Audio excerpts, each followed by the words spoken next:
frontier.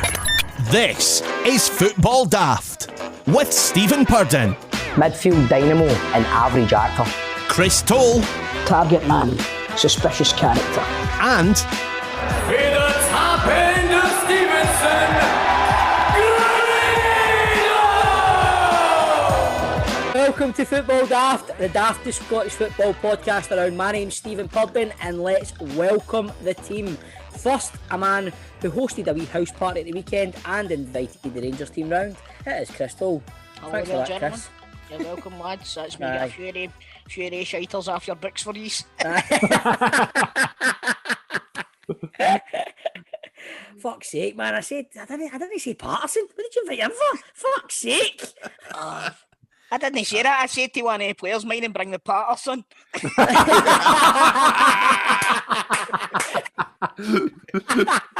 Brilliant.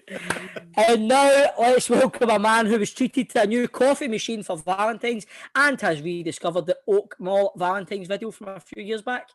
And I have no idea what the fuck that is. It is Grado. That was tremendous, man. That was me that sent that into the group chat. Was Was it you? Sorry, Chris. Was it? Stevie, I'm going to stop fucking posting in that group chat, mate. Sake. This is Catherine. This is Catherine here. Hello to all my family. That is a superb video. But my coffee machine's good, troops. I'm loving it. I'm loving life as a barista. It's great. I was going to say to you, mate, see when you make Stephanie a coffee, do you write her name on the side of the glass? Mate, no, but you know what? That's what I'm doing now. I'm trying to fucking see how you do I'm trying to do like a wee acorn. Oh, Grado, have you been teaching yourself how to do that on YouTube? Mate, I'm a fucking horrific at it, but I'm getting a good bash because there's my YouTube videos. You try to, it looks easier than what it is because it's solid. So you try to do the acorns and all that and a wee love heart. Do you know what, Grado? Welcome to Football Daft. I don't know if Sorry, I've boys, the mentioned dog has gone mental. I don't know if I've mentioned it before, right? But I used to have a pub. Oh, here we go. So see, You sure see you're not on, at a coffee shop or a sandwich shop no, or but something? listen to me. See on Paddy's Day, right? We used to have to put the shamrock on the top of the pint of Guinness. Aye. Right, and that is a fucking skill. So I can imagine what. Listen, I mean, as soon as you say that, I'll say, John, aye. Mm-hmm. I've always known it you, John. Honestly, it's been in my gut. You know what I mean? I'm not. Listen, I used to work in a bar. No, I'm not. Aye, but it's fucking. As soon as Toll says that, I mean, see, Paddy's, they used to get the shamrock. Aye. But come on, but John's a pure. You can imagine him in the street for years in Edinburgh for Hug Me Nay and all that. Came I mean, you take the high road now, take the low road. John, like that. Old acquaintance be forgotten never. You just imagine. John, So when like St. that, Patrick's yeah. Day comes, you can imagine him singing the calls and all that. Know what I mean? What's the call song again? I can't think. Oh, We are so young now. We are so young. So young. Aye. Fucking Bewitched classics. I tell you, do you know what? Say we're talking about the chords. I'll give you a story I heard from a mate who used to work at Radio 1, who's a producer. So the chords are in doing a session, right? And he's standing next to this guy. That's the Andrea and was it Andrea Sharon? I can't remember the name of the other one. The brother's a bit mental, as you know. I know, but this boy's like that to this guy next to him. He's going, look at them, eh? You know what's going on? No. Who would you do first, mate? Who would you do first? He's like, I don't want to say anything. He's like, oh, honestly, mate, who would you shack first? Come on. Which one would you do first? And then, obviously, it turns out it was Jim Corr who was talking there. Oh, no. Oh my God, that's brilliant. mean, But I did, John, I can actually see like you showing us one day your ticket collections for SEC, and I can see a pure SEC one. I've 2002, March the 8th, the calls. I've got them all. I've got them all, Nato. You're right. I've got all the tickets. March the 8th, 2008, Bewitched. Aye. No fucking Bewitched. All the but you've definitely still got your fucking Kasabian and all that. you've still got your Tina Part wristband. You can tell he keeps his Tina Part wristband on to fucking December and all that, doesn't he? Don't take it off. March 12th, 2010, Celtic versus Aberdeen. Aye, I can see that. There we go, John boy. And see at Paddy's Day, Grado. It's not the cause. It's not the cause he's singing. I've been with him. So, apart from John's love for St Patrick's Day, what else has been happening in Scottish football? Where do we start? Well, let's get to it. The 5 players who were caught at a house party have been revealed. Zungu, Patterson, Bassey, Mabudi and Brian Kinnear, who is an academy goalkeeper. And they're now all in self-isolation, with Stephen Gerrard says he feels very let down. Do these guys still have a future at the club? I'm fucking gutted. Mate, devastated. But see, because I think it was rumoured that Zungu was there at first. There was this picture, and then Christmas tree. Where the fuck's get their Christmas tree up? Because that obviously must have been for the week. That's what my mate Is said it in the group Zungu's? chat. I told my mate in the group chat, I said, with all this, man, the only thing that's living in my head rent-free is why the fuck she still gets Christmas tree up? Oh, but I don't know. It's thin ice, man. They're very, very thin ice. I don't know if they've got a future at the club now. And I'm gutted for young Patterson. What do you think, Cole? I'd be a hypocrite to fucking slate them. Do you know what I mean? But I've been in this position with my team earlier in the year or earlier in the season, and the overwhelming feeling is disappointment. Really, you know, I know exactly how you're feeling. It's kind of, how could you? And it's a sincere. You know, see, how could you, man? With the greatest will in the world, this is a huge season for both teams. For any of them to put their whole in front of fucking what Rangers are trying to do this season it's embarrassing, to be honest with you. It's a catastrophe. It's a fucking catastrophe. The thing is, right, imagine Nicola Sturgeon goes like, that's it. Aye. Pulled the plug. He's off I take any more. How many times I need to tell you to get your house in order? Pull the plug. That young boy, especially Patterson, right? Bassey will fucking fuck off down south. Who says Patterson? But Patterson's come through the academy. He's one we look at and go, right, wee man. I love seeing a young Scottish player coming through the academy playing for us, and you want him to push tough. But he's how's that going to affect him? Know what I mean?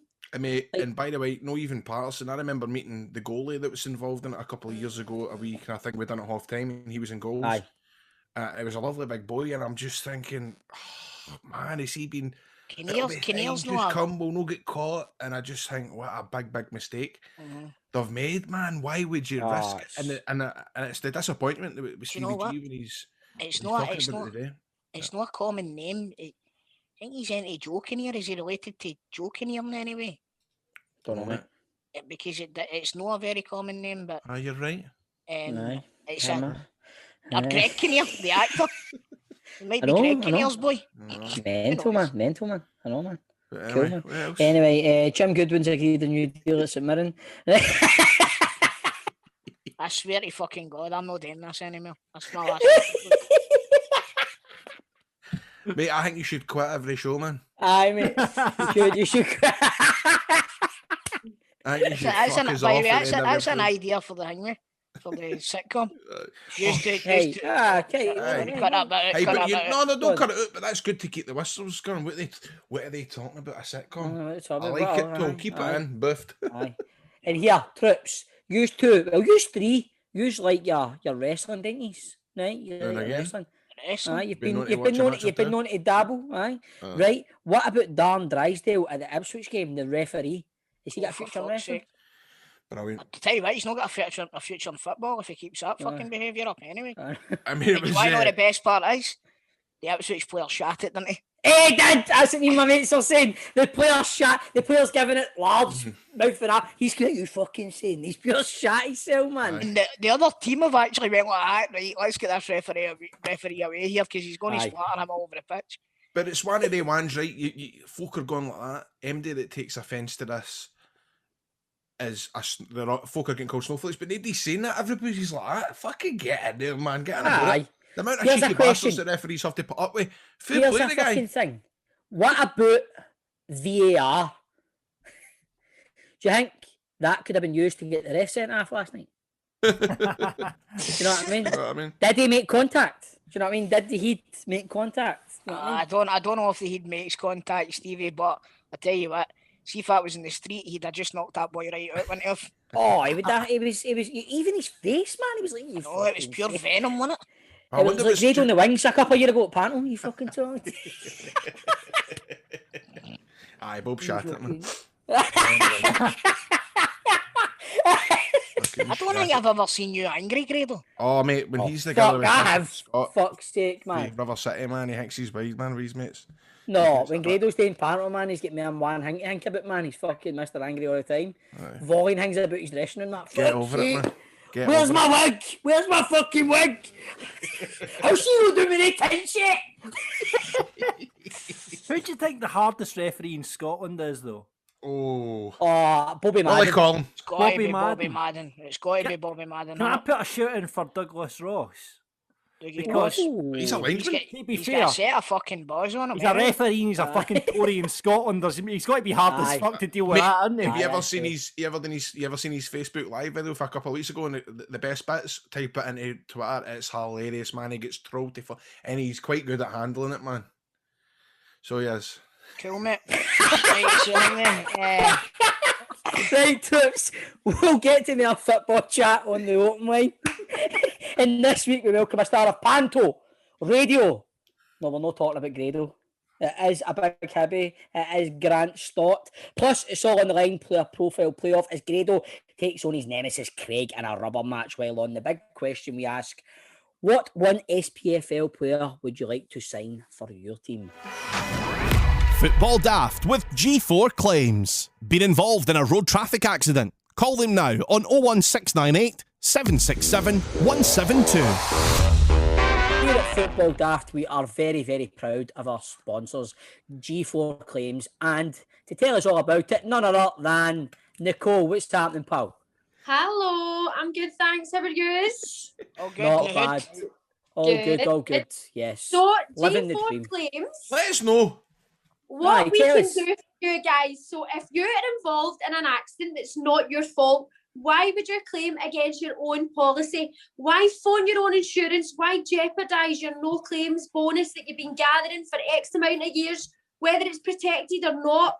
Your insurance policy is disturbed during the process of that claim. So until that claim is fully settled, which can take 6 to 9 months, by the way, that means that your policy is affected. So if your renewal is going to come up in between that time, you're going to be punished for that. So if you're involved in any sort of accident, phone G4 Claims first. We will make sure that if the accident is your fault and we can't help you, we'll guide you in the best possible way. If the accident's not your fault, we can provide you with a like-for-like replacement vehicle whilst your car's off the road. If your car is written off, we'll get a settlement for your car that you're happy with by an independent engineer and make sure that you're not left in any negative equity and things like that, and we'll claim it all back from the at-fault insurance. We'll get your car repaired if it's repairable at an approved body shop, either of your choice or one of ours, because we've got loads and loads of contacts and manufacturer approved body shops ready and waiting to take your job. And if you're injured in the accident, we can deal with your personal injury compensation. We do not take a percentage. All the competitors, all the big names, make sure if you're looking at any of these guys, they're taking 20-25% for your compensation.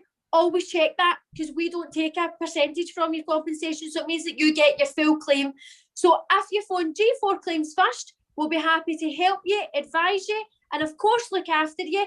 It's G4 Claims 01698 767 172. We're on all social media platforms. Please go on and visit us. G4 Claims, not at fault claims, made easy. Easy.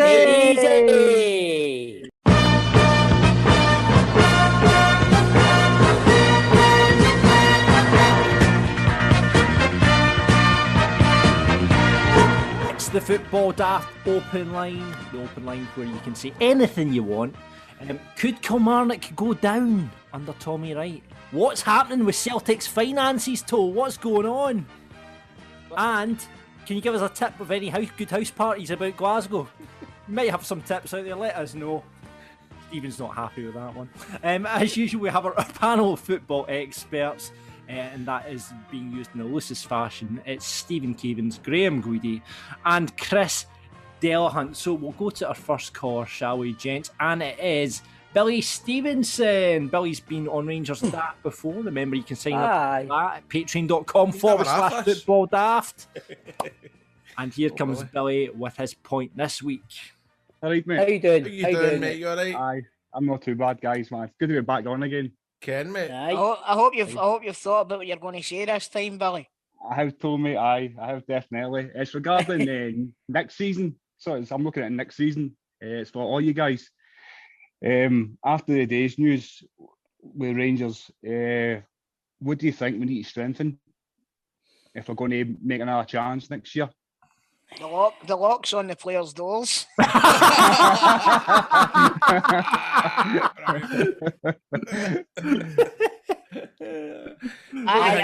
think with Rangers, you're looking at maybe losing a few of your better players. If the season that they've had, it's inevitable, to be honest with you. So, Glenn Kamara looks like he could be off. Usually the boys are saying they think they'll get interest for him.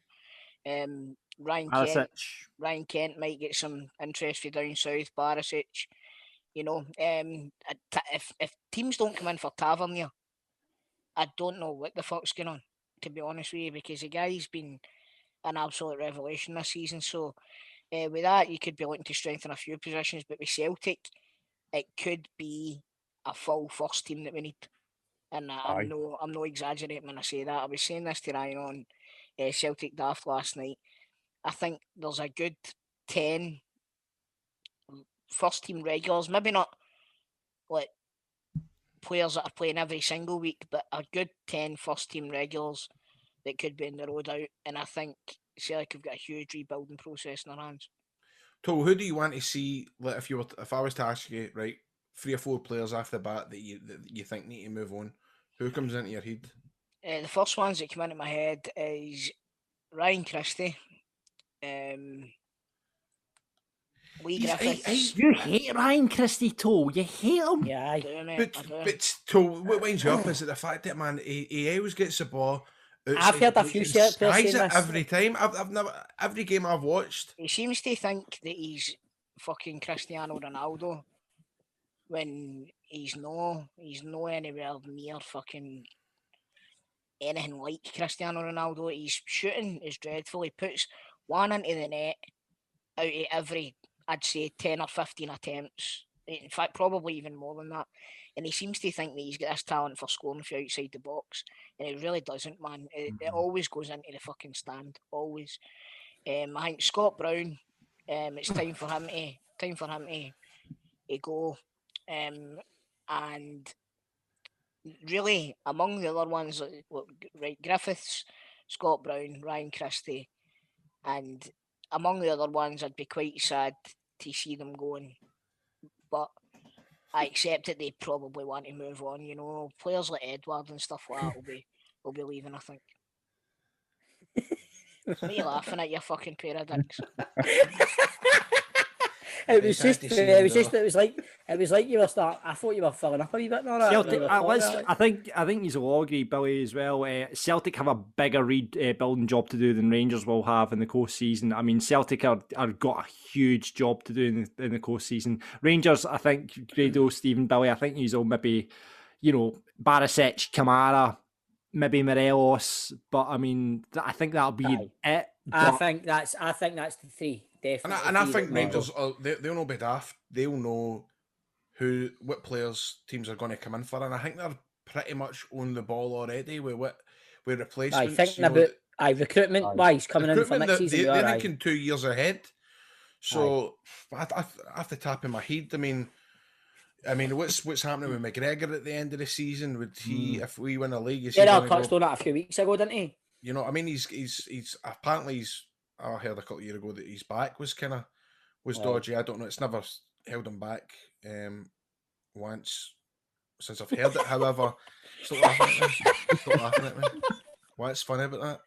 I thought you were just going to fill up there. I thought you were filling up. It was like I heard he had a really bad back, but it's not held him back once. Did I have seen it's no bother. Mate, I think after the Euros, I think Kamara and Barisic might be off. I think Morelos, but he's a kind of enigma. Who's going to really? Are Finland in the Euros? Yes. Are they? What's that going to do with? No, it's because that's who Kamara plays for, Grado. That's Yes. why. He's in the Euros. Do you know what? For some reason, I thought you were going to. I thought you were going to say Morelos, and I was going to go. I think they East finished North pretty high up. I think they maybe won the group, Finland. They were in the playoff. Yeah. They're through. Yeah. So there you go, but that's what I think, mate. That's what I think. There we go. Billy, thanks for coming There on. you go. Hey, Billy. Aye, mate. No 3:30 in the morning DMs for you again, boy. All right, mate. No worries then. Well, you been sliding into Tool's DMs, bro? Oh, sliding in. Fucking hell, man. Tap and everything when I'm in my bed. Spill the beans, man. What's happening? He was worried that it came across bad on the show, but I tell him that he never. Oh, mate, Not at all, mate. Oh, you're a star. Thank you for That's all being. right, All mate. the best, Billy. Cheers, mate. That's why we get you Billy. back on, my man. All the best. Right, cheers, guys. Bye-bye. Yeah, Billy. Good man. Bye. Let's move on to our next caller, which Kevin is Devine. someone you recognise Hey, from Kev. Celtic Daft. Hey. Patreon. And the he's a chef. The The chef. chef. Oh, Kevin the chef. Kev. Chef Divine. What's How are happening? you, Chef Divine? What's happening, Chef Kevin? Kevin, you're on the open line. What's your point, sir? Right, so obviously the news of the past couple of days is the COVID things with Rangers. That's 7 players now. You know, telling me that there's no being any first team kind of regulars. A wee bit iffy, is it? No, do you not think? We've been Right, hiding it, man. We're good at it. That's what I'm saying. We're doing it That, every yeah. weekend, man. Fucking Jim White tried to get Patterson out of it yesterday, didn't he? Aye. Oh, his bird says he was with her. Oh, did she? Aye. My question would be, do you think there's been a wee bit of kind of pokey pies getting dealt? No, I'll be honest with you, mate. I don't think so. I don't think so. I don't think the Rangers would risk Think that. so? I don't think Rangers would risk that, mate. aye. I think that's more wishful thinking coming for you, Chef. I know, Oh, man. Come yeah. on, you've let yourself down, man. Is this No the one thing we're voids. going No to- one voids. Aye. I've null and void it, definitely. That was just Don't null and void. Just make a 21-point deduction. Aye, well, that as well. That was I just a wee think starter question, right? That was just a wee starter Right. question. Oh, I like you did that. You're a Yeah, chef aye. and you give us a starter. I like Aye. it. Aye. Let's move Right, on to the so main th- course. this, Come on. this is the main, exactly, right? So if I was to sit down and cook the 4 years a meal, what would you want? What would you do? This is great upgrade on Well, state. what do you make? What's your speciality? Anything, mate. I like a wee like medium rare steak with a bit of Right, mashed well, hold potatoes on. and Let me that, ask you this then. I would go with a steak. I see. I mean, My medium rare do you steaks cook, are pretty like, good. how do you cook your steak then? I'll tell you if that's what I want. Medium rare, mate. Easy. I Frying but pan, wait, wee bit, do you wee do bit of you hold butter, on, small bit. do you season it before you put If it in you the shut grill? up, Do you I'll rub it kill you. well? Right, okay. There you go, back then. Fair enough. A wee bit of oil. Cunt's got above his station, isn't he? All right, cheeky cunt today, Kev. Listen, I'm a head chef, mate, right? So you're the sous chef. You're a shoe, mate. You're a shoe chef. It's Hey, I've 'cause got he's a been big sitting there abscess. fucking- I was No, going I've got a big Mate, I was abscess. going to Yeah, mention that. Have you got an abscess? It was bigger than this yesterday, man. So Oh, get well soon, man. I'm not deep, mate. I'm not deep. I'm not. So I knew you were going to say that. Right, anyway. Aye, you know I was going to say. Wee bit of oil, cook it each side for 2 minutes. Butter, garlic, wee bit of rosemary. Just keep basting. Medium rare, Wow. mashed potatoes, bit of veg. You don't fucking work in Weatherspoons, do you? No, I don't work. Nah, that's a right way to do a steak with rosemary and all that and the garlic and the Aye. butter. I would be taking that off you, mate. I'd be going for that. Right, Christopher, what are you going for? A piece and chips. Brilliant. For me, but I would because you've never cooked it for me before. I would just like to try your macaroni. The wife likes it, mate. So Right. You know what? I would go with a curry. Do you do a curry, Kev? I do, mate. Aye, nice wee chicken curry. Aye, that's the one for me. A curry. Yeah. Do you cook lamb? I've not cooked lamb in a while, mate, but I kind of try and tend to stick to what the wife and the Wayne's like, kind of thing. Do you know what I mean? So What do they like? chicken and steak and things like that. I'm the only one that kind of likes fish. I do a cracking salmon as well. So Do you? Oh, I like salmon. I love like salmon. What about a Aye. fish pie? Do you do that? no, I've not tried a fish pie yet. I do no. a good fish pie. I Do do a good you, fish pie. Sean? I can I do a very you good make fish pie. Yeah. So, That's a bit. you want any tips, bit of Kev? salmon. My wee mate. salmon. I will, mate. I will. And if you want any tips, you come and see me. Yeah, mate. Will do. Love Will that. do. Love that. Hands across the divide. Brilliant. Kev, thanks for coming on the open Okay, line. cheers, mate. Cheers, Thank guys. you. Cheers, Kev. See you after. Bye bye. Cheers, pal. Let's Bye, move, mate. let's See you move say like daft next week, mate. Let's move on to last caller of the open line today, and it is Charlie. How you doing, troops? I just basically want to say, me and Stephen obviously would support the famous, but with recently what's going on with these players and that, my personal point of view is they should never represent Rangers again. The only time they should play at Ibrox is against us. Now, people are saying about Nathan Patterson and that. People make a great point. That's the only one I'm disappointed on. What's Stephen's point on it all? And with Patterson alike? Mate, I'm veering towards agreeing with you. I'm I'm gutted about Patterson, but it's been there for all to see what the rules are. They're in privileged positions. They're getting paid well for it. And I know there's a lot of pressure on people being cooped up and stuff, but they are being paid to still go to their work. They're being paid very well. They know the rules. They know what's at stake with people's lives and with the club this season. So I would probably agree with you there, mate. I would say to a lot of them, you've seen the example being set with Edmondson and Jones. You've seen what happened there. You know what was at stake. You knew the rules. So see you later. No, of course, definitely that. That's only what I'm disappointed in. Nathan Patterson, academy player, and he's not quite angry at Zungu as well, though. Well, I'm disappointed. He's only on loan, Zungu. I kind of look at Zungu and go, mate, in my own honest opinion, you weren't really going to kick a ball for us again. I don't think it's a beautiful situation Rangers have took with a loan with an option to buy. We've tried, we don't like it. See you later. And he's kind of dug his own grave with us anyway. Boys, do you think Patterson? I mean, obviously Gerrard set the example with Jones and Edmondson. Do you think Patterson's days are numbered at Rangers? I don't think so. I don't. Really? I think they've got to be, because if they're not, then you're looking at Edmondson and Jones going, well, wait a minute. One rule for one and one rule for another. Well, it's Charlie. What would be your opinion if it turned out, and fuck it's no, but what if it turned out it was McGregor was there and Davis was there? I mean, would you? My personal opinion is, if it was Alan McGregor, Alfredo Morelos, out you go. Biggest season of we're ever going to know. And our kids, this is their season. They're going to see us lift the trophy. Now, for what they done, that could have ended our season. I mean, every supporters alone on season books, on taps, you're maybe £1,000, £1,200. Do you know what I mean? And you're saying to yourself, well, what's the point in this?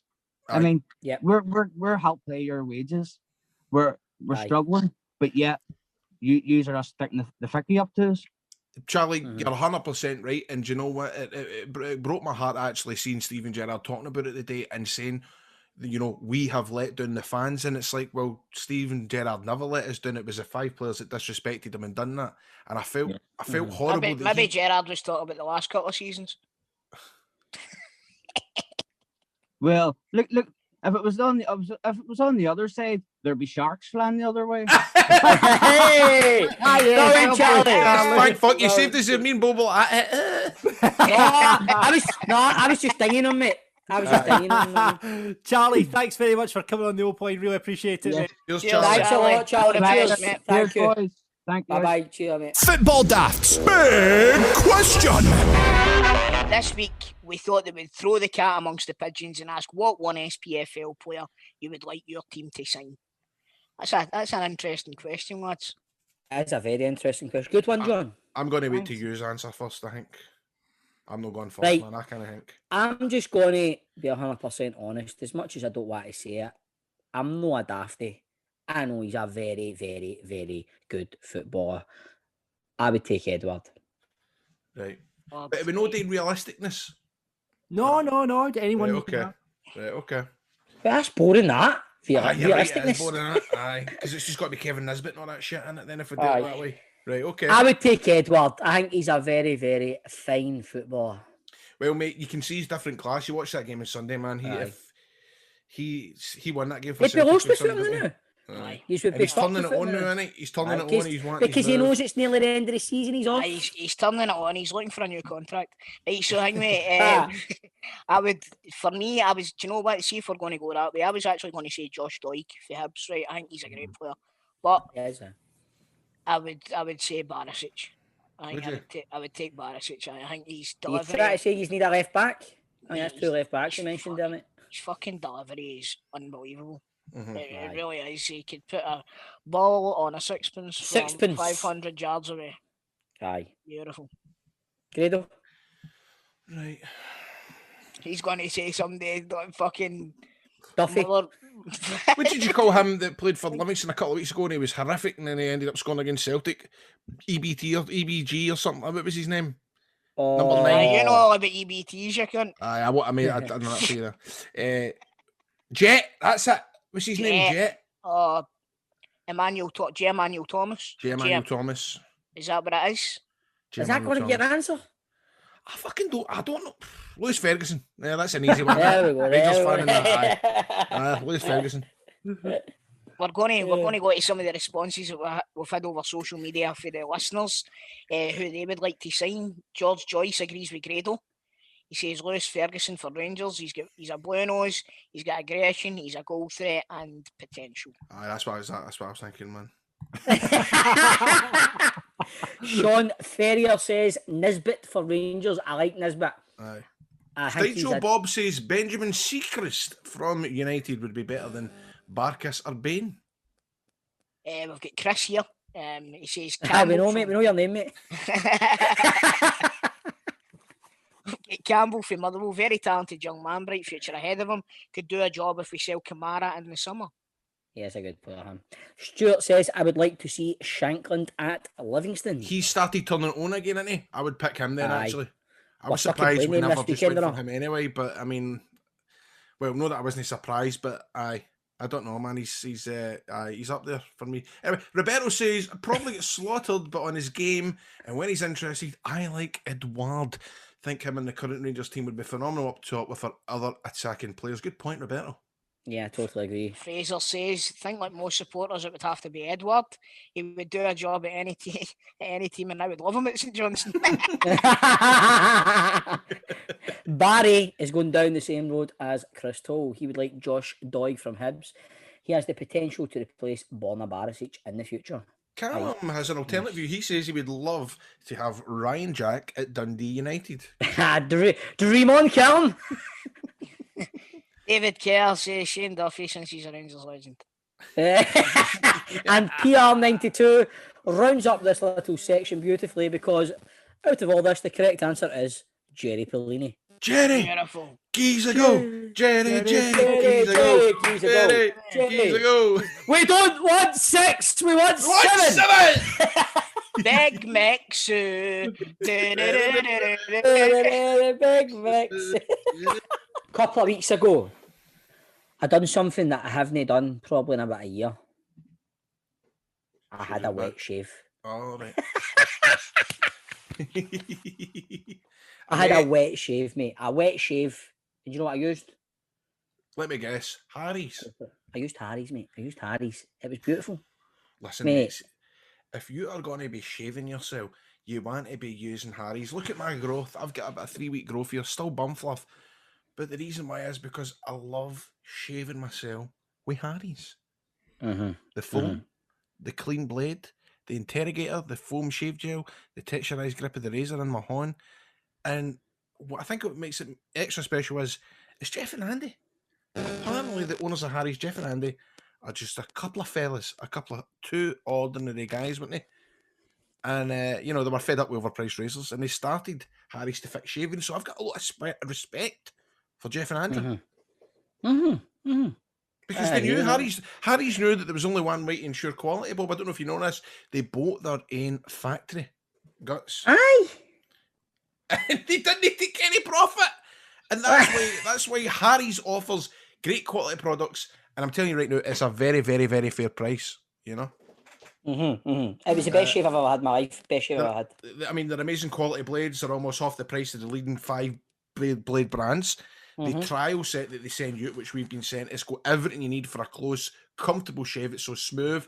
The weighted ergonomic handle, the 5 precision engineered blades with a lubricating strip and trimmer blade, and all of that rich lathering shave gel, which I often mention. And not only that, you've got your travel blade cover just in case you're on the move.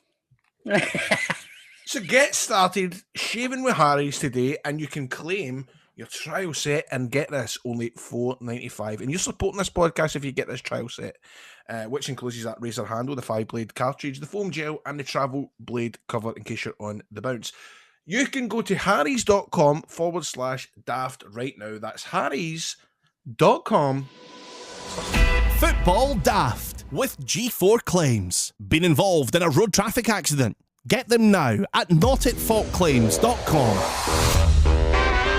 It's time for the player profile playoff with piesports.com. Remember, if you're looking for pies, they can deliver them to your door and give you the taste of the football. Scotch steak and gravy, macaroni, they're all up there. And check out this one they've got now, Mr. Singh's chicken and bala pies. Oh, yeah, What is bala? What's that? What is bala? I don't know, Christopher. I don't know. Ambala pies, it's Mr. Singh's signature dish in a pie. Oh, right. Okay. It's a chicken curry pie. It's a chicken curry pie, exactly. Yeah, exactly. Come on. So it'll be an absolute belter, so you can get them delivered to your door. You can do that by hitting up their website, piesports.com, or you can call their SOS hotline. That is 0141 739 9999. 0141 739 9999. They deliver to a bunch of postcodes free of charge. Just got to check their website for the details on that, and you can get them Friday or Saturday delivered for the weekend's games. Job is a good one. So usually we'll pick someone at random to come on and play. But last week on the show we decided there had to be a rubber match. Craig, who's been on a couple of times before, managed to tie up with Grado at 1-1, so we thought there needs to be a rubber match here. So we thought we'd bring Craig back on to play. How you doing, Craig? Very well, thanks. He's staring me out. With his Hulk Hogan jumper on. Aye, we Hulk Hogan. He's staring me out, man, playing mind games. The only wrestler more famous than the guy that he's playing against. There you go. So are you ready for this, Craig? You've been psyching yourself up all week for this. I've been like Roddy Piper at Alcatraz before Starrcade 97. Stephen will tell you all about that. He knows the wrestling. Aye, man. What did you think of that? What did you think of Starrcade 97, Bob? You know something? It doesn't get spoken about enough.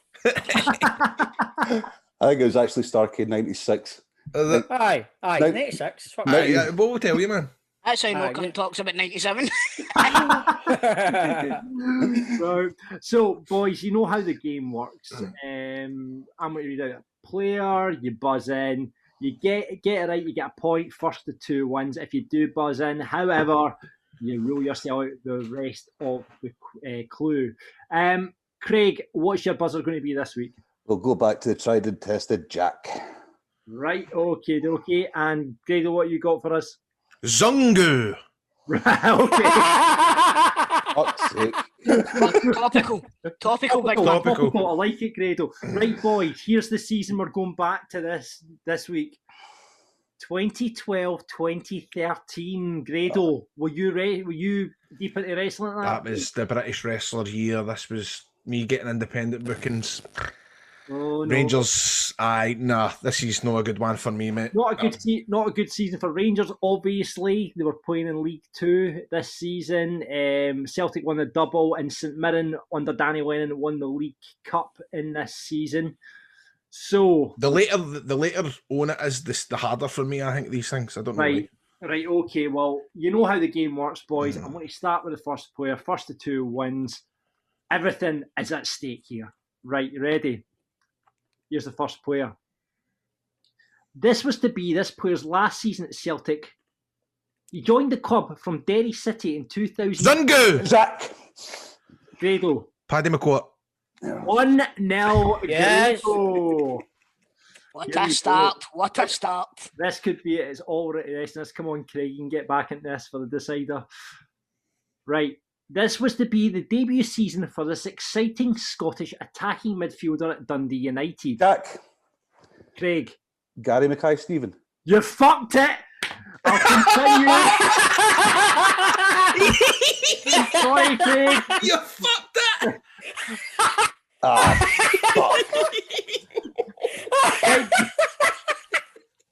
It almost looks as if you're raging at him for that. Sorry, I'll continue with the clue. I'll not get this. You will. On the 24th of January 2013, he signed an extension to his contract. He went at the club until January 2016. He made his first start against St Johnstone at McDermott Park and marked the occasion with his first senior goal to open the game, which ended 1-1. Now the big clue. He moved to Sporting Lisbon in 2014. Nah. He continues to play in Portugal with Faraday. I don't know that. Oh no! I don't know that. Rangers were linked. I can't see it. Rangers don't give any clues. We were always linked with him. Did it does good at Dundee United? I just can't fucking think. It can't be. Nah, it's no good, Willie. It's no him. So right, okay, South. That's something I can. Ryan Gold. Ryan Gold. Well, I would never have got that. Would never have got it. Do you know what? I couldn't remember his name either. Right, would never have got that. Here we go. Quickest in here, boys. This battling midfielder rejoined Hibs after being freed by Middlesbrough in the January. Zungu! Craig was in first. He was. Kevin Thompson. Oh, it's Kevin Thompson! This is the decider. 1-1. Go on, I love you like this, man. Here we go. It's Kevin Thompson! Right, you ready? This was to be this striker's last season at Motherwell after he joined from St Mirren. This player got his first goal at Fir Park, where he opened the scoring in a 1-1 draw against former club St Mirren with a well-placed goal into the corner with his weaker foot. He scored frequently during the 2012-2013 season, becoming the top Motherwell goal scorer in a season since the Second World War. He ended the season with 26 league. Craig? Michael Higdon? No, I would never got that. Correct. Well done. What a comeback that was. Oh, wow, man. That was brilliant. Congratulations, Craig. You have won the pride of... Well done, Craig, mate. Well done, Craig. Well done, man. Better man won. I loved it when you got that Ryan Johnson. You fucked it! Well, Stephen, you're a classically trained thespian, so you know it's all about the third act. That's exactly. Beautifully put there. Beautifully put. Well done, mate. You had me, man. That's fucking. You've got the pies. Cheers. I wouldn't have got. All the best, mate. Thanks a lot, bud. Take care. Take it easy. See you later, mate. All the best. Stay safe. Bye-bye. Stay safe. Bye-bye. Football Daft with G4 Claims. Been involved in a road traffic accident? Call them now on 01698 767 172. Right, lads, so once again, let me tell you about Final Runner. It's the official last person standing game in the UK. Just in case you aren't sure what that is, basically, you go up against a host of other players who all put money into a pot. You then pick a team for the set of football Premiership fixtures, and that team just has to win for you to go through to the next round of fixtures. The only one rule is you cannot pick the same team twice. You then keep going until the last person is standing and they get the pot. They scoop the dough. They get the cash. Obviously, the more entries you get, the higher prizes that you can win. So you want to get all your mates involved with banter and, of course, the bragging rights. Obviously, the more entries that you get, the higher prizes you can win. So you want to get all your mates involved for the banter and, of course, the bragging rights. And they have 2 games that you can get stuck into. The first one is called Official Last Person Standing. It's a £5 to enter, and entries by midday on Saturday, the 20th of February count. The second comp is called Have a Word, which starts the following Saturday, and that one's a £10 to enter, so it'll create a bigger pot for you and your pals. And we've got a special Football Daft offer as well. If you enter both competitions, the guys at Final Runner will email you a free entry promo for another competition at a later date. For all the details and how to get involved, head to finalrunner.com and you can set up an official last person standing game or get involved in their Have a Word game. So make sure you follow them on social media at finalrunner.com. So get involved now at finalrunner.com. Football Daft. with G4 Claims. Find them on Twitter, Facebook and Instagram at G4 Claims Limited. Let's welcome a man of many, many, many talents. He is a star of radio, a star of Outlander, and star of Weemsby 902101. He's a massive Hibee. It's Grant Stott. How are you doing, Grant? I am very well, boys. I'm honoured, thrilled to be asked to be on this iconic bit of audio with you. Yes, Thank you we're very getting much. there, and we want to point out at how good you actually sound. Listen to that.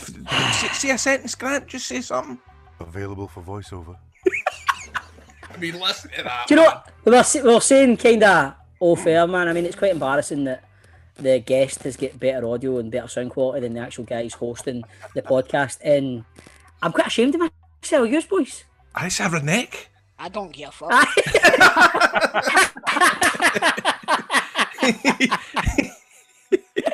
And that was Mr. Chris Toll sitting on the fence as usual. I merely have it because it's all part of my business. It's what I do. I record audio at home, and therefore I need to have wonderful sounding microphones and a mic meter, which is what I say to my wife as well when the packages arrive. So, Grant, so what are you actually doing now in terms of like what are you having to do for lockdown? I know you've got your own wee studio built up, but what is like your daily routine now? Well, I'm on a holiday now. I've had 2 weeks off, which is actually the longest break I've had since last February. February, went to Tenerife just before lockdown, had a wee bit of a breather.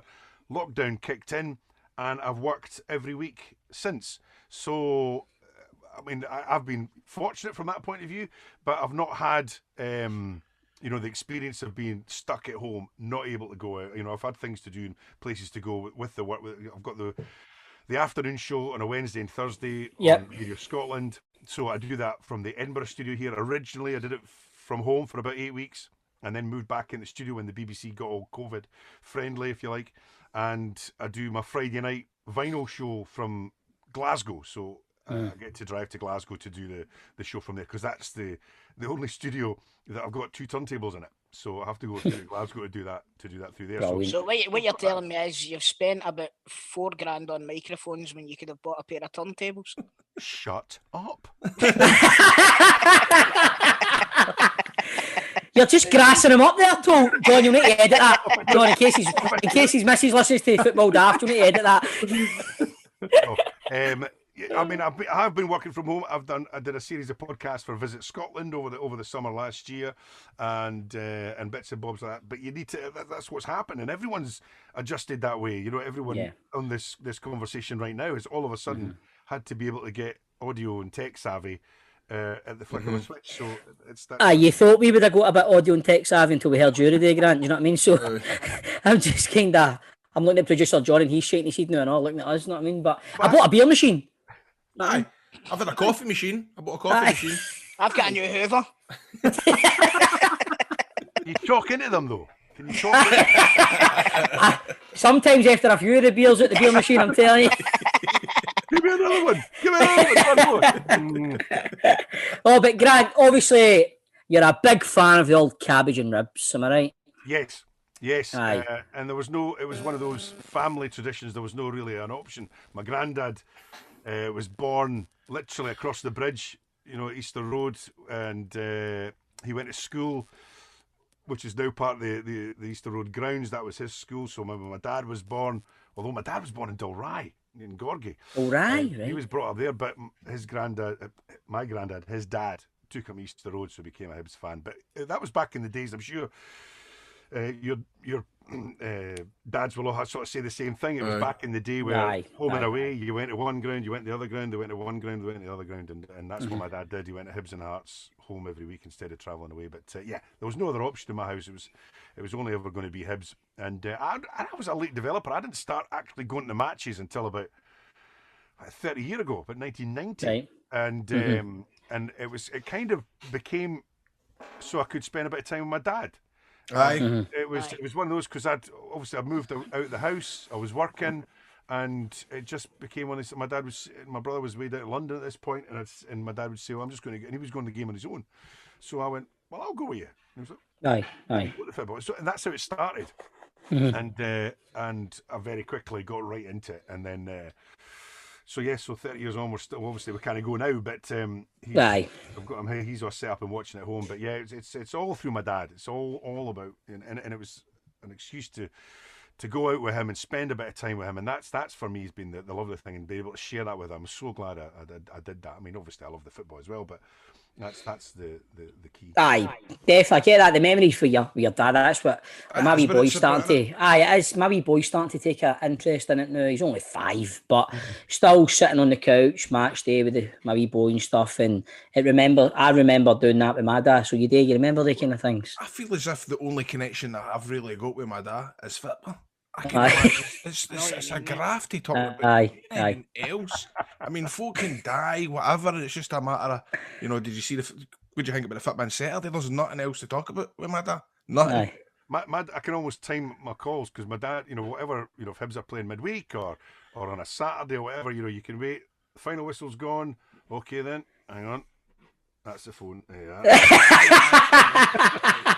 Because he watches it, and because we're not there together, let's have a wee chat about what went on in the game today. It is that.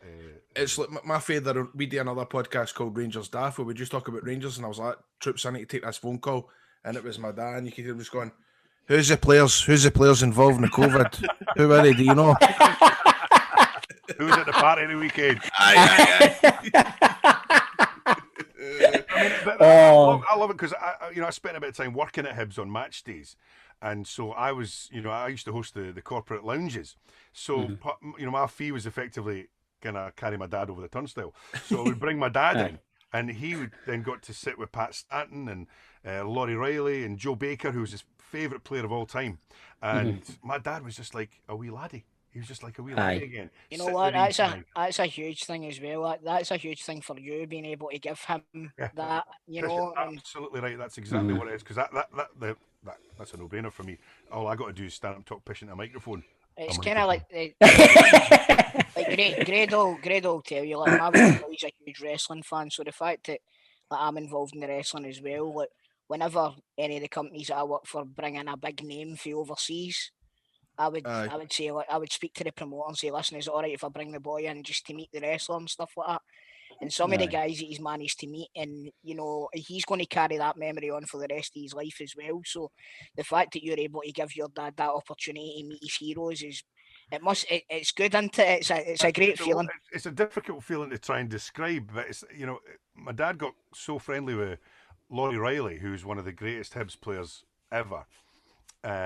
Laurie Riley would say, all right, Feather. He would call my dad Feather. Although Laurie Riley was about 10 years older than my dad. He would call him Feather. And that to me, and my dad's like going, Laurie Riley just called me. Aye. It's like, but I remember I get invited into the Blue Room at Ibrox for a game, and I thought, right, I'm going to take my dad. I took my bud the last time. I thought my dad would love this, and I took him. We got all suited and booted. We're in the Blue Room. The chairman's there, his hero John Gregg's there, everybody, and he just pulled me aside and went, "Do not introduce me to anybody in here." He was that fear. I was like, "Dad, you need to say hello to somebody." But what he didn't tell me is 2 minutes before that we were playing Kelly that night, and he went up to the Kelly board of directors and the chairman. He didn't know they were the Kelly, and he was going, "I think we'll take goals off Kilmarnock tonight with these Hink boys." We're Kilmarnock, and he went, his farter just collapsed and just hid in a wee corner and went, "Do not, this is bad." He was affronted. Dads can say beautiful things at entirely wrong times. Aye. That's what it's all about. But you do, you'll be the same grade. I get like that, but when I meet the players as well, like, I still get total. So I was saying the last time I was there, when I was talking to Walter Smith, there was a wee buffet on, and everybody, I'm with my brother-in-law, and we're getting just the food. It's like Indian food, so we'll get a bit of chicken tikka and a bit of sauce, and there's poppadoms, there's naan breads, but you're standing with the plate. I picked the poppadoms, but my brother-in-law's talking to Walter Smith, he's really relaxed and all that, and I'm like, aye. All I'm thinking is 9-0 legend looking back, blah, blah, blah. But my poppadom's breaking in my horn and all the crumbs are falling on the carpet. And I'm standing there and I'm trying to kick the crumbs away while I'm talking to Walter Smith, and I'm like shaking like a shiting dog. Do you know what I mean? Mate, that's exactly similar. I remember Walter Smith came it was at the end of the game and he was coming through and he was kind of Lee in the stadium, and he kind of spotted me, and I went, hiya. And all that way, I need to say something. I went, how's Ethel, Kenny's wife? And everyone went silent, and he just kind of looked at me and went, she's fine. What? Who's Ethel?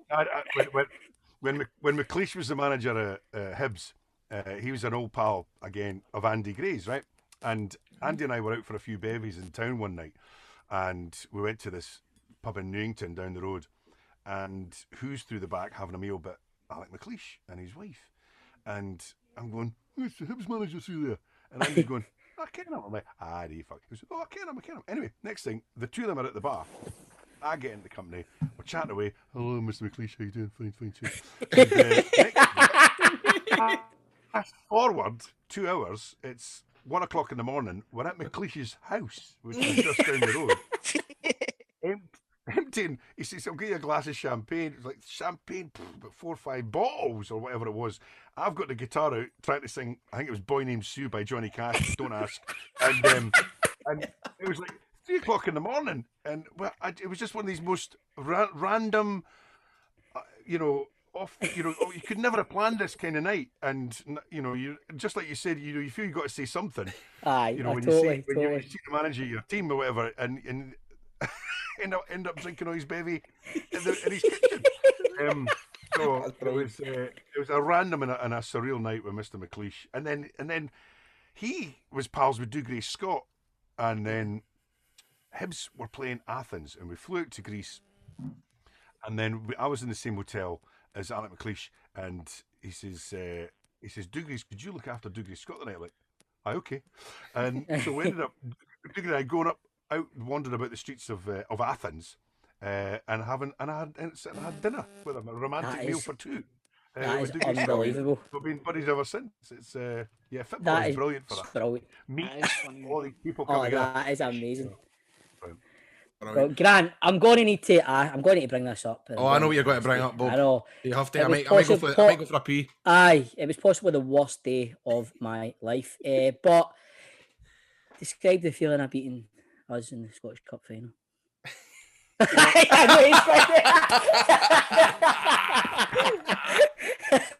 Brilliant. Oh my God. I know we still got Jordan.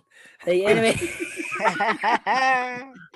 There is so much I could tell you about the 21st of May 2016. And there's so much. The floor is yours, Grant. The floor is yours. The whole row. But the most remarkable thing about that day was on the lead up to it, a few months before, I had been kindly invited onto the launch, a sort of press junket, if you like, of the Royal Caribbean's new ship, right, which is this massive floating shopping centre. It's massive, right? And it was down at Southampton. The guy gets in touch with me and says, would you like to come and be our guest? We're just taking a select people from the media out for a wee sort of, because we'd had a couple of cruises before, me and the family. And says, yeah, that sounds amazing. When is it? He says, the weekend, Friday the 20th of May, Sunday the 22nd. Now, bear in mind, we hadn't even had the semi-final at this point. And I was like, oh, that's amazing, that's great. I said to Claire, it's her birthday on May the 21st. Right. So I thought, this is perfect timing. I says, Claire, I'm going to take you away. I says, but I need to tell you what it is, because you'll need to get time off, because we're going to have to fly down to Southampton on the Friday morning. We're going to go on the ship. We're going to sail out, have a couple of days on board, and then come back to Sunday. Your birthday weekend this year is sorted. Oh, that's lovely, she says. That's lovely. I look forward to that. So, fast forward to the semi-final, Dundee United. We beat Dundee United in the semi-final. I'm back at home here, watching the highlights, a couple of glasses of wine, and then, so Claire's sitting with me watching it, and then so that finishes the highlights, when we've obviously got through on penalties, and Sportz is there, and so Hibs will play either Rangers or Celtic in the final of the Scottish Cup on the 21st of May. And Claire's sitting and watching, and she went, that's my birthday. And I'm like, yeah. And she goes, are we not going away for my birthday on a lovely big cruise ship? And I went, we were.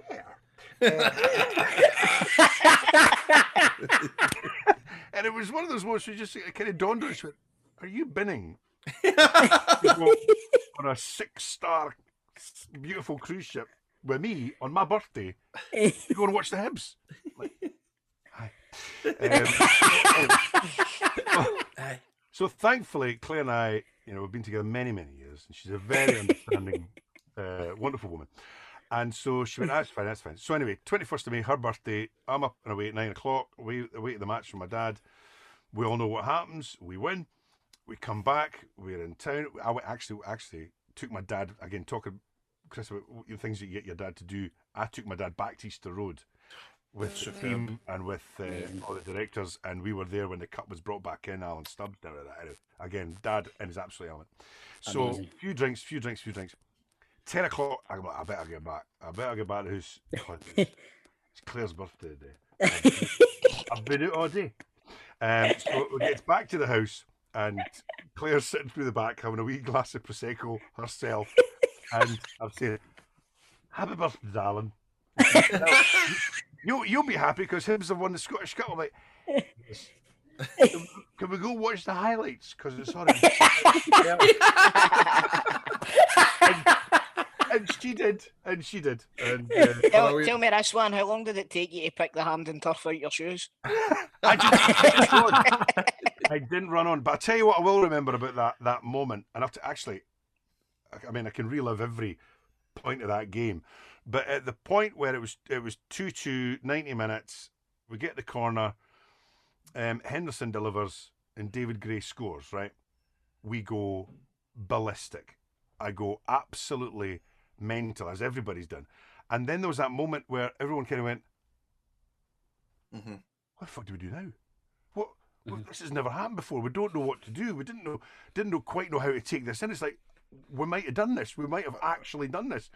And I looked round, and this goes back to what we were talking about earlier on about my dad.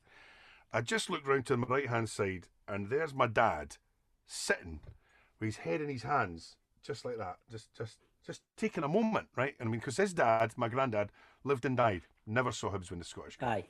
And my dad was at a point, he was 70-year-old, and he thought, 76 he was. He says, I'm never going to see Hibs win the Scottish Cup. And he got to that point in his life. And anyway, so here it was happening. And he just obviously took a wee moment, and I quickly got my phone out, and I've just got a picture of him sitting there with his head in his hands. And I think that kind of sums up what that is. That's put a lump in my throat. It is, and it still does. Fucking hell, that's brilliant. It does. And when the final whistle finally went, I've got a picture of this as well. Everyone's obviously celebrating, and my dad is hugging another gentleman of a similar vintage, let's just say. Didn't know who he was, didn't know, but they had that one thing in common, that they'd got to their 70s and they'd finally seen this day. And it was absolutely mad. And you know what? We could win the Scottish Cup again, Who knows what crazy things can happen. But it will never ever be as never beat that. That's right. And do you know what? It's funny you say that because about people. After that goal in the 90th minute, I actually found myself going down a YouTube wormhole a couple of weeks ago, and I found a video of like the Hibs fan, and he had took a video of the corner, and they score, and the place erupts, and you can hear folk going. I mean, it's the 91st, the 90th minute. I don't know, and you can hear the fans going, "We might win this. We might win this." And I'm going, "Of course, he's got to fucking win this now." But just everybody was just like, "What?" But you know what? Even though what you're saying there, Grado. Even though it was a 92nd minute and they had scored, you still don't. They still didn't think they were going to win it because it had happened so often. It happened so many times, and there was a foul about a minute or so afterwards that we all thought was a Rangers foul. And I think even still to this day, we don't know how we got it, but anyway, Hibs got the foul because we thought, oh fuck, they've got a foul like on the halfway line. Oh, here it goes. Oh, we're going to throw it away again. They've got it. And then all of a sudden the referee points the other way and it was like, it's our fault. It's like, won again. It was almost like we'd won it again. And it's a. And Grady, you were talking about looking, going down a YouTube tunnel, which a lot of us do. It was just this week that was when sort of 5 years since we beat Hearts in the replay. So we've got all these different events that led up to us winning that Scottish Cup, and you can go and watch these clips on YouTube. I will still cry. I will still bubble, and I'll well up when I see a different perspective or I see somebody else's footage of that moment or these goals. It just gets me every single time. Yeah, what gets me is see when the fans start singing Sunshine on Leith after it, I don't care what football team you support. It's great, isn't it? It's tremendous. See when that comes out and you're standing there at the, because we only go for it, you know, in an important cup game now, or if we win a derby or anything like that. I don't think I've ever got through that song without my voice cracking and tears welling up, because it's so powerful. See, when you're right in the middle of it all, and even now I'm tingling just thinking about it, and it's one of these things that probably only football can bring and give you. Totally, mate. An environment like this, when you're beside so many like-minded people, you might have nothing in common with any of them, but this one thing brings you all together. Doesn't matter your background, doesn't matter what you do for a living, doesn't matter, you know, where you live, what you've done. This one thing brings you together, and that song, Sunshine and Leith, for us, unites us all. And when that plays out, it means that something good's happened as well. And that's that. It's amazing. It's magic in it. Remember going to the Fab? It was fucking brilliant, wasn't it? Aye, remember being able to go to the football? Brilliant. That's what I was talking about, because I don't know if you know Mark Donaldson, but he used to do the sports there, a big Hearts fan. And one of my memories on Facebook came up the other night from that game at Easter Road when we beat Hearts in the replay. And Donkey was there. And he used to be the sports editor at Radio 4th, and he now works for... Christ, that's terrible. Over in America, Sports Channel. ESPN. Thank you, sir. He works for ESPN. He'll give me a row for that. And so the photo comes up. It's basically, it was taken of me and him just after the game, and I'm like that. It's like, but that moment was brilliant. Obviously, I was dead happy because we'd just beaten Hearts. But little did we know at that point what was still to come. What was still to happen.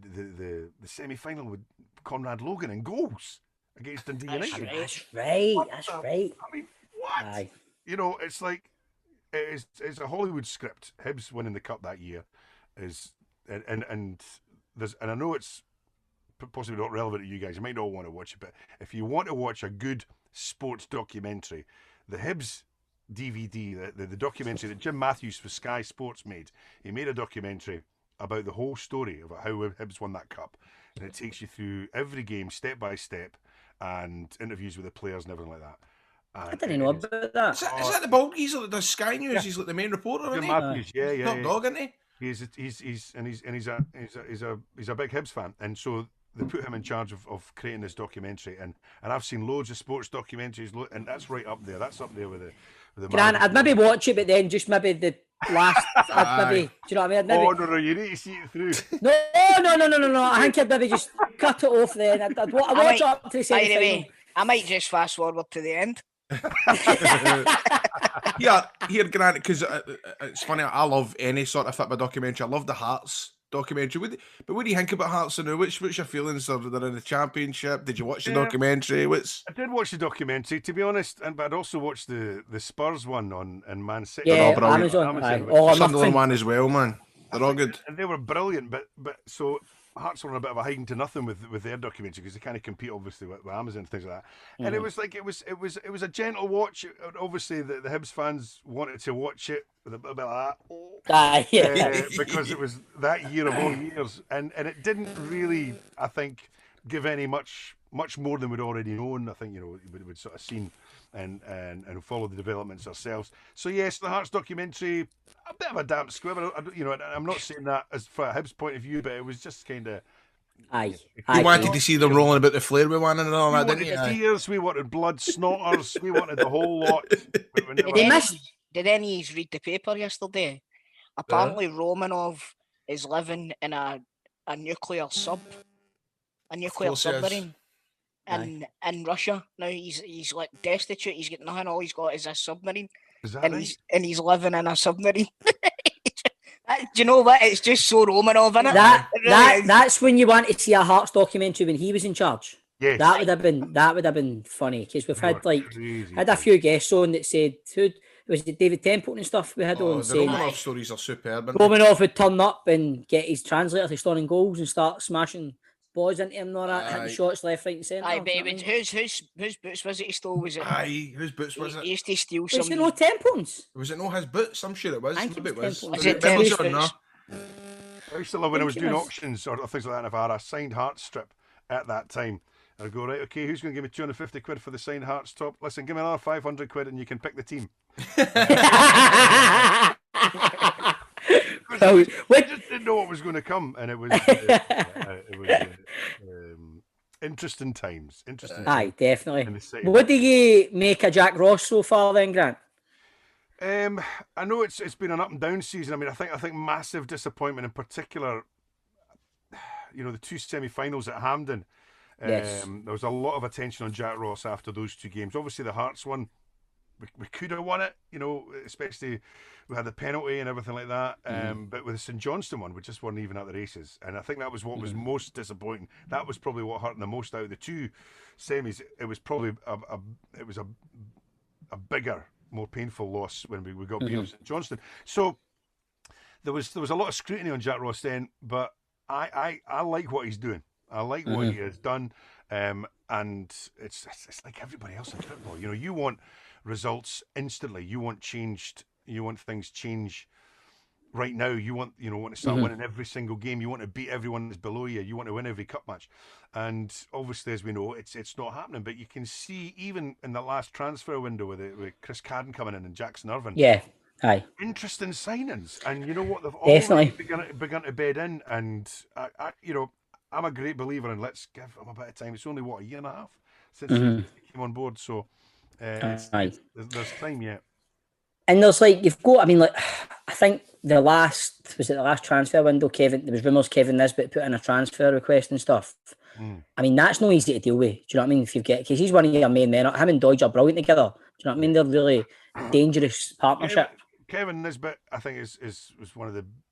It was interesting because there was a lot of talk about him in Shankland in the first division when he was down there, and I had a good pal of mine who was involved in Dundee United, and he was saying Kevin Nisbet is the better player because Shankland will score goals. Obviously, that's important. That's brilliant, but Kevin Nisbet will give you more at other aspects, and unless you're a team that can afford to have a luxury, but most teams need all players playing their part. Kevin Nisbet is the better option, and I think he is.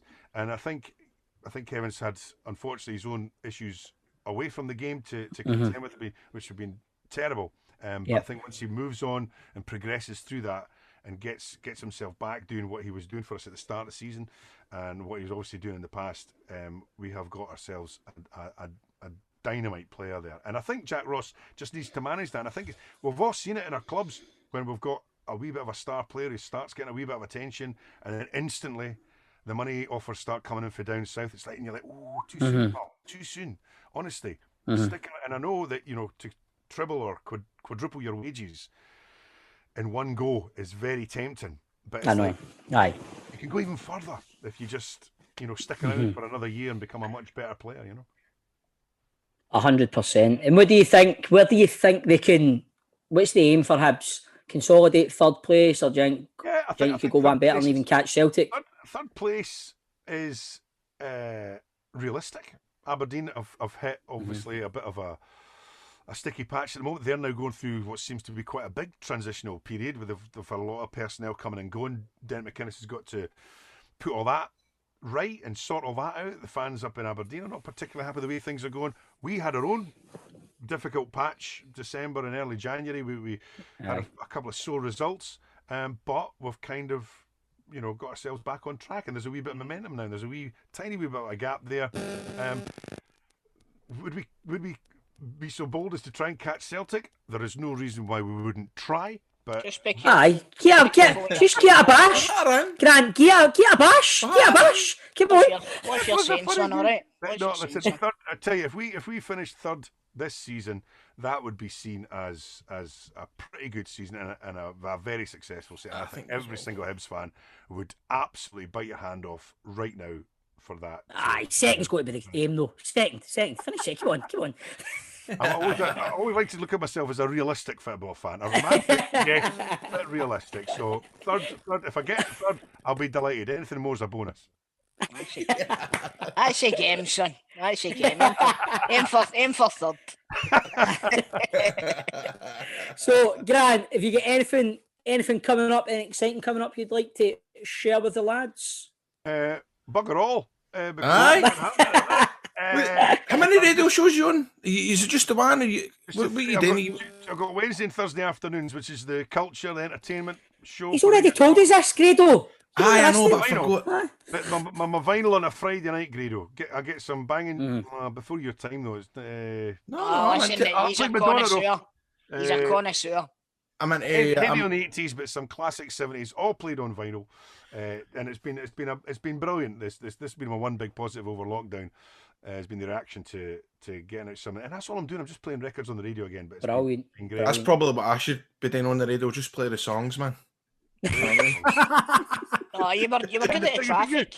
I'm good at it. I do the traffic now and again. But you see, MH looking good. M74. You get a good run. M73. Remember, temporary traffic lights in Springburn Road near to the petrol station. Watch if you're in approach to that area. You've gone the breakfast show route, Grado, and I doff my cap and I take my hat off to anyone that's fucking mad enough to want to do breakfast radio. Aye, John, are you listening to this fucking guy? Yes, I'm listening. So John does Bowie's. He's a producer at Bowie's, isn't he? Yes, George, an old colleague of mine from back in the day. But breakfast. George will tell you as well. It's a lifestyle thing, and I've always had too many. That's what you said, John. That's what you said to me. It's a lifestyle. And Grado, given everything that you're doing, it's like, how are you going to manage this? Because you got to commit. You've got to commit wholeheartedly to getting up at 4:00 in the morning every day, and lockdowns maybe be one thing because there's been nothing else to do. But once the gigs start coming back in and opportunities come in to do Panto and to do... I share a dressing room with Grado. I am not doing Panto with him when he's doing a breakfast show. No, I'm going to sort that Sack that. No chance. I can't even imagine how hard that is because I get up at the crack of noon. But I can't wait till things start happening again so you've got something to fucking talk about. You know what I mean? Exactly. I done this, I done that. The fucking I went home and that was it. That's all I done. That's what you do yesterday. Nothing. Apart from podcasts and whatever, but apart from eating and whatever, there's nothing happening. So hopefully not too much longer trips. Hopefully, but Grant, there's a light at the end of the tunnel, Bob. So we'll see. Grant, every week on Football Daft, we put our guests' Scottish football knowledge to the test with a 90-second quiz. Christ almighty. I can ask Andy Walker when I did Scott Sport. I knew fuck all about football. This is going to be humiliating. But no. Top of the leaderboard are John Sutton and Chick Young with 15. We've got Mark Wilson and Keith Lasley tucked in behind with 14, while the good doctor Kenny Duker and Kevin Harper, an ex-Hibee, are just behind in third place with 13. Other selected scores include Jonathan Watson on 9, Ian Murray on 7, Barry Feastender's on 4 at the bottom. It's a tie. So random throwing that in there. Aye, mate, innit? It's the clang. Hold on, mate. I've dropped someone who's picking up, right? At the bottom, it's a tie between Peter Lovenkrands, Derek Johnson, Craig Levine, and Mixu Patalainen. Is there anybody on that very outrageously random bunch of names that I gave you want to beat? Mixu Patalainen. Right. He's at the bottom. Because he's at the bottom. If I can get off the bottom, I'll be done. But there's 90 seconds, Grant. You can't pass. You must give an answer, even if you've not got a Scooby-Doo.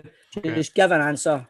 Okay, doke. Okay. Want to use what I read the questions? Or do you want me to do it? I'll do it. You do it too. Right. Righty-ho. John, we get 90 seconds on the clock. We certainly have. Yeah, but you can't pass, so if it can just... Just a matter of... Just say whatever you want. Outlander, season 4. There we go. Aye, correct. Right, Grant, are you ready? I am ready. Your 90 seconds starts now. Who is currently top scorer in the Scottish Premiership? Kevin Nisbet. John Fleck plays for which English Premiership side? Norwich City. Kemar Roofe joined Rangers from which Belgian side? Antwerp. Who is Hibs' all-time leading scorer? I should know this. All-time leading scorer, would that be Joe Baker? Which team did Callum Hendry move to Aberdeen from? Callum Hendry to Aberdeen. Motherwell. John Potter is assistant manager of which Scottish Premiership club? The mighty Hibernian. Who is currently 5th in the Premiership? Livingston. In what year did Hibs last win the League Cup? It was 2007. Name one of the Rangers players in self-isolation. What was that? Was it at a party on Saturday? Yes. Who was here? Just name one of them. Name one of them. It would have to be Shagger. John McGlynn currently manages which championship side? John McGlynn. Is it Wraith Rovers? What team? Wait, sorry. What is the name of Stenhousemuir Stadium? Time. We've asked it, so we can answer. The Outlander Season 4 Stadium. Episodes, any episode numbers? 1 and 2. Right. Okay. 1 and 2. Okay, well played, Grant. We'll go through your wrong answers. You got off to a bit of a stinker. Odsonne Edwards, top scorer in the Premiership. John Fleck plays for Sheffield United. Kamaru signed from Anderlecht. I got the and bit right. Hibs all-time leading scorer, Gordon Smith. I was going to say Gordon Smith. Yeah. Callum Hendry moved to Aberdeen from St Johnstone. Then you had a few right, and then Rangers players in self-isolation. You could have had chosen from 5, but no, it was Shagger wasn't there, unfortunately. I fucking hope he wasn't. And Stenny's stadium is Oakle View. However, you're not bottom, you're just above it. You're on 4 points, Grant. Well done. Well done, man. Am I on top of Levine? You beat Levine, aye. Did you beat Barry Feastenders? Is he level with Barry? Level with Barry. Level with Barry. There we go. Level with Barry. Ahead of Mixu, Pat Linen and Craig Levine. Brilliant, Grant. Mate, thanks for keeping up your time and coming on. Really, really appreciate it, Grant. It was just good to have a bit of banter. All we needed was a couple of drinks in front of us and it would have finished. Oh, tell me about it. I know. Get that beer machine on. The wee stories about your fairer, the final, man. That was brilliant, man. I loved that class stuff. Plus, the next time I do batter into my beer machine, I'm going to go on Amazon or whatever and I'm going to buy a shitload of microphones. So I'm really looking forward to that. But remember and buy a pair of mixing decks. Brilliant, Grant. Thanks very much, mate. All the best, Grant. Thank you so much, mate. Take care, mate. Bye-bye. Bye-bye. One Hibs. Football Daft with G4 Claims. Been involved in a road traffic accident? Get them now at notitfaultclaims.com. Tell you what's no fair, right? The fact that Netflix, they hide thousands and thousands of show because of where you live. They've got the nerve to increase the prices on you. Can you believe that? I think it was like $13.99. I checked this. I mean, I remember back in the days it was $6.99 anyway. That's by the by. That's right. Starting at the end of this month, though, they're going to be raising their prices again. Now, you could just cancel your subscription and protest, right? That's one of the things you could do. Or you could be smart about it. You can act on it and make sure you're getting the full money's worth by using ExpressVPN.com like I do. You see, you might not know what's in other Netflix. You might not know what's on other countries. It's completely different for somebody that's in the UK. And if you're in the UK, that's different to what the Japanese Netflixes go on theirs. But by using ExpressVPN, you can control which country you want your Netflix to think that you're in. So there's over 90 countries that ExpressVPN you can choose for. And every time you run out of stuff to watch, just switch to another country. You can go from Belgium to the Czech Republic, and then you can switch it about and see what's up for grabs on every Netflix. See, right now, I am watching new episodes of Lucifer, and I'm not quite 100% sure that's in every country. I don't know if you're getting that in the UK. However, it's definitely shown on the US Netflix. And basically, just with a tap of a button, ExpressVPN, it lets you change your location to the country and batter into it. And here's the best part. It's not just for Netflix. You can use ExpressVPN to unlock shows and other streaming services too. I've used BBC iPlayer. I remember those 8 episodes of River City. I remember being in Tampa, Florida, and using ExpressVPN to watch myself with young Bob there on River City via ExpressVPN, and that's free and only available in the UK, remember. So ExpressVPN is also a super fast process. It works on your phone, your laptop, smart tellies. You can watch your shows on the big screen, and get this, there's zero buffering. It doesn't affect your buffering at all. It's as smooth as your face if they're using Harry's. So be smart. Stop paying full price for streaming services and only getting access to a fraction of their contract. Get your money's worth. expressvpn.com/staff. Don't forget to use my links so that you can get an extra 3 months for free. Get that out there. Get your notepad and pen out and take this down. It's ExpressVPN. EXPRESS VPN.com/daft. That's expressvpn.com/daft. You're helping the podcast and you're helping yourself introduce yourself to more quality, amazing television. Football Daft with G4 Claims. Been involved in a road traffic accident? Call them now on 01698 767 172.